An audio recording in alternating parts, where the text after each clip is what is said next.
I'm Caitlin Gomez here at the GBTA broadcast studio live in San Diego, California.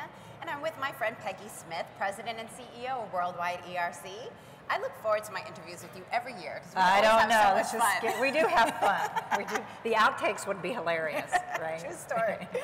But so tell me, we're going to talk about the lovely world of mobility, All right?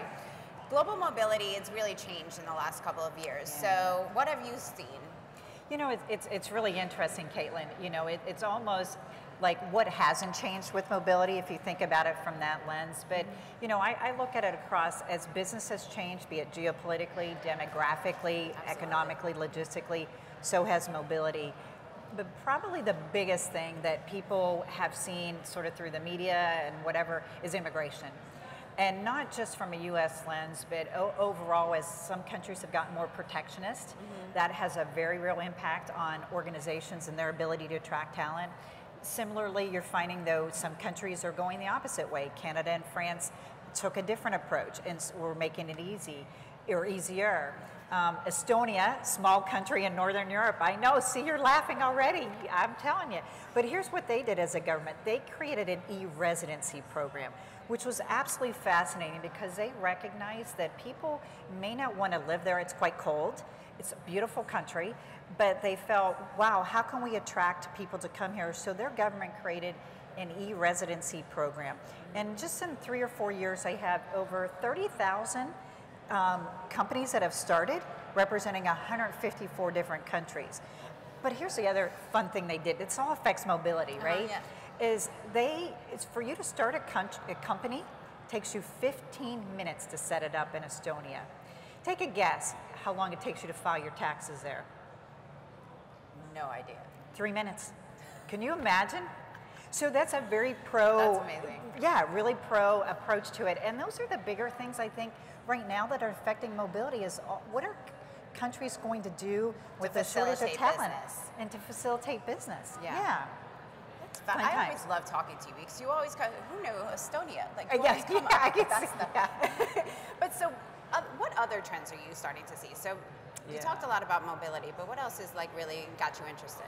Yeah, you know, I would say the next trend that I see out there is automation. And McKinsey just released a research finding that suggested that by 2030, 800 million workers will be displaced through automation. Now, before we get ourselves all concerned, or as we say, weed up, concerned here, right, about the boogeyman, the reality is when ATMs first came out, you know, as automation, there was this tremendous concern that people were going to lose their jobs. That did not happen.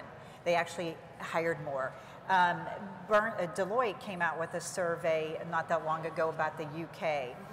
Over 500,000 people were displaced in the UK through automation. Okay, 3.5 million people replaced them.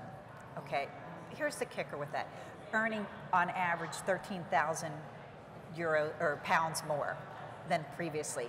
So, you know, that is a big trend that's coming, but we've got to take out the fear of it and embrace it for what it is. They're trying to solve a workforce talent shortage through automation. They're not trying to have you or I or anybody lose their jobs, but fill in where people are not available to do jobs. It's kind of like on the agency side, how they direct you to the online booking tool if you just need a simple A to B, because you don't need a travel counselor for that. You need the travel counselor for the more complex trips.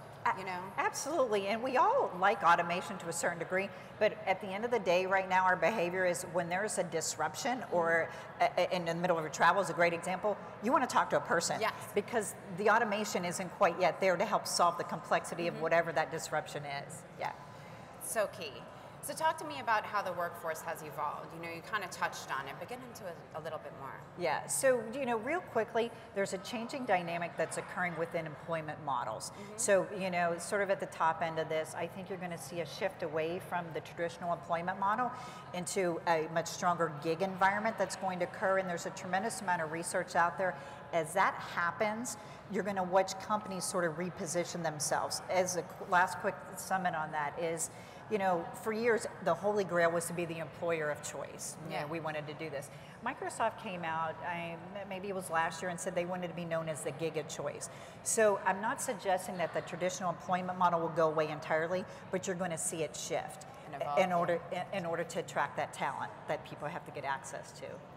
You are always such a pleasure. Thank you for thank stopping you. by Yeah, and good talking to see you, me Caitlin. again. This is Caitlin Gomez, live from the GBTA studio. Thanks for tuning in. See you next time.